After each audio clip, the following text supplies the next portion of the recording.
واقعہ چینل کے دوستوں خوش آمدید۔ بیان کیا گیا ہے کہ خلیفہ ہارون رشید نے ایک نصرانی کو 500 درہم کے مطالبہ میں قید کا حکم دیا اور ایک سوار کو اس کے ہمراہ بھیجا۔ سوار نے دیکھا راستہ میں ایک شخص گھاس کا بوجھ اٹھائے جا رہا ہے اور اس کا بوجھ ایک طرف کو جھکا ہے۔ یہ دیکھ کر سوار نے اس کو سیدھا کر دیا۔ پھر وہ بوجھ دوسری جانب کو جھک گیا، جس کو دیکھ کر سوار نے لا حول ولا قوت الا باللہ پڑھا۔ نصرانی نے سوار کی زبان سے یہ کلمہ سن کر اس کلمہ کی بڑی عظمت کی۔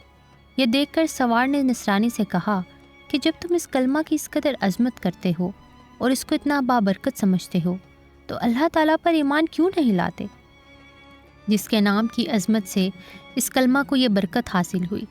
اس پر اس نصرانی نے جواب دیا کہ میں نے اس کلمہ کو آسمان کے فرشتوں سے سیکھا ہے۔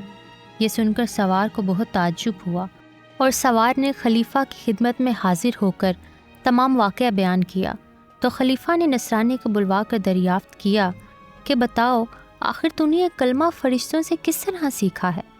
تو اس نے بتایا کہ واقعہ یہ ہے کہ میرا ایک چچا بہت مالدار تھا اور اس کی ایک حسین لڑکی تھی۔ میں نے اس چچا زاد بہن کے لیے اپنے نکاح کا پیغام دیا، جس کو میرے چچا نے منظور نہ کیا اور اس کا نکاح دوسری جگہ کر دیا۔ چنانچہ شب زواف میں اس کے شوہر کا انتقال ہو گیا۔ میں نے پھر اس سے نکاح کی درخواست کی، مگر اس نے اب بھی میری درخواست منظور نہیں کی اور دوسری جگہ اس کا نکاح کر دیا۔ اس کا وہ شوہر بھی اس طرح شب زواف میں بیوی کے پاس گیا تو وہ مردہ پایا گیا۔ پھر تیسرے شخص سے اس کا نکاح ہوا اور اس کے ساتھ بھی یہی واقعہ پیش آیا۔ اس کے بعد چوتھی مرتبہ میں نے پھر اپنے عقد کا پیغام دیا تو مجبوراً چچا نے اس لڑکی کا عقد مجھ سے کر دیا، کیونکہ متواتران حادثات کے بعد کوئی دوسرا اس لڑکی سے عقد کرنے کو تیار نہ ہوا۔ آخر میں نے دیکھا کہ خلوت کے وقت شیطان ایک کوہ گراں کی شکل میں حاضر ہوا اور اس نے زور سے چیخ مار کر کہا کہ تو کہاں آیا ہے؟ میں نے کہا میں اپنی بیوی کے پاس آیا ہوں۔ تو وہ شیطان کہنے لگا کیا تجھے معلوم نہیں کہ میں نے اس کے پہلے شوہروں کے ساتھ کیا معاملہ کیا ہے؟ میں نے جواب دیا ہاں مجھے معلوم ہے۔ یہ سن کر وہ شیطان کہنے لگا اگر تو اس بات پر راضی ہو کہ یہ عورت رات کو میرے لیے ہو اور دن کو تیرے لیے تو بہتر ہے، ورنہ میں تجھے بھی مار ڈالوں گا۔ میں نے اس بات کو منظور کر لیا اور اس طرح پر ایک مدت گزر گئی۔ تو وہ ایک روز شیطان نے مجھ سے کہا کہ آج میں رات کو آسمان کی باتیں چوری سے سننے کے لیے جاؤں گا، کیونکہ آج رات کو اس کام کے لیے میری باری ہے۔ کیا تم بھی میرے ساتھ آسمان پر چلنے کو تیار ہو؟ میں نے جب اس پر اس رضامندی کا اظہار کیا تو شیطان نے ایک بڑے اونٹ کی شکل اختیار کر لی اور مجھ سے کہا میری پشت پر مضبوطی سے سوار ہو جانا۔ چنانچہ جب میں اس پر سوار ہو گیا تو وہ شیطان ہوا میں اڑنے لگا۔ اتنے میں مجھے فرشتوں کی آواز آئی کہ وہ لا حول ولا قوت الا باللہ کہہ رہے ہیں، جس کو سن کر شیطان واپس ہوا اور وہ مردہ کی طرح زمین پر گر پڑا اور میں بھی اس کے قریب ہی جا گرا۔ جب کچھ دیر کے بعد اس کو ہوش آیا تو وہ کہنے لگا کہ تم اپنی آنکھیں بند کر لو۔ میں نے اپنی آنکھیں بند کر لیں۔ اس کے بعد جب میں نے آنکھیں کھولیں تو کیا دیکھتا ہوں کہ میں اپنے گھر کے دروازے پر موجود ہوں۔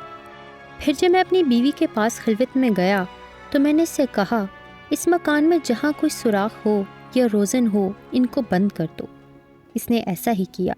چنانچہ جب رات کو شیطان گھر میں داخل ہوا تو میں نے دروازہ بند کر دیا اور باہر سے دروازے کی طرف منہ کر کے لا حول ولا قوت الا باللہ پڑھنا شروع کیا، جو میں نے فرشتوں سے سن کر یاد کر لیا تھا۔